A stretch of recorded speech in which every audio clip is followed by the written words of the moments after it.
I think it's also timely, particularly since the last 2 years we've seen, not just the impact of COVID, but also the George Floyd incident, the Regis Koczynski-Paquette's incident, the Black Lives Matter movement. And I think it's a very good time, alignment time, when people are talking about anti-Black racism everywhere, including the workplace. Research from 2019 found Black Americans only made up 3.2% of senior leadership roles at large companies. And according to a new LinkedIn survey, 81% of Black professionals say seeing other Black people in positions of leadership would make their workplace feel more inclusive. It seems like it's a little bit difficult for people to either remember my name or pronounce it correctly, or remember to pronounce it correctly. And so they would often ask for, well, what's your middle name? What's your, do you have a nickname? Which definitely makes me feel ashamed of my name at times, because it seems like I'm not good enough, or I'm stereotyped. As a young Black man in corporate America, folks have said all types of things about me. I've been told I'm too arrogant, too aggressive, sometimes not aggressive enough, too proactive, not proactive enough. Looking for a job in the corporate world, I had 2 resumes. Both resumes were the same, except one resume had Shanique on there, the other resume had Charlie. So I put about 10 resumes out. About 7 came back for Charlie. 7 phone calls to offer a job or offer an interview came back for Charlie. And about 2 came back for Shanique. I was gunning for a promotion, and I was doing my thing. Now look, I'm killing it, right? Like, I'm actually doing all types of work, working in and outside of my business unit. I am doing above and beyond. I find out I got a white counterpart.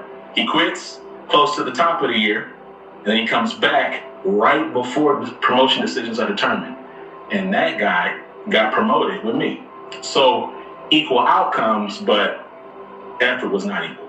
But what I also realized is I'm not the only person out there experiencing this. I created a Living Corporate, a digital media network that centers and amplifies Black and brown folks at work. Or gestures are cool, days off are cool, but the reality is, if you're not letting Black and brown folks make actual decisions that can impact systemic change, you're not doing anything. LinkedIn career expert Andrew McCaskill joins us now with more on race and equity in the workplace. It's all part of our partnership with LinkedIn. Andrew, good morning to you. I want to get to the resume issue because that's really fascinating and disturbing, but I want to start with your reporting. So you also spoke with Black professionals about what they face in the workplace. What'd you learn, and what needs to change? A lot needs to change. What we learned was that Black professionals overwhelmingly responded that things that were barriers to their advancement were not seeing people who look like them at top in senior leadership, not having access to mentorship and sponsorship, not feeling a sense of belonging in the workplace, and finally just feeling like that there was no path for them for advancement. All of those things culminate to Black professionals feeling like that there's a more opportunity outside of the workforce and working for themselves than working for companies and corporations. So let's talk about this resume issue. We heard Shanique say that when she sends out her resume with the name Charlie on top of it, Charlie Wright, she gets 7 callbacks. If she sends out the same resume with Shanique Wright on it, she only gets 2. And that actually matches up with your findings and with other people's research. What the heck is going on there?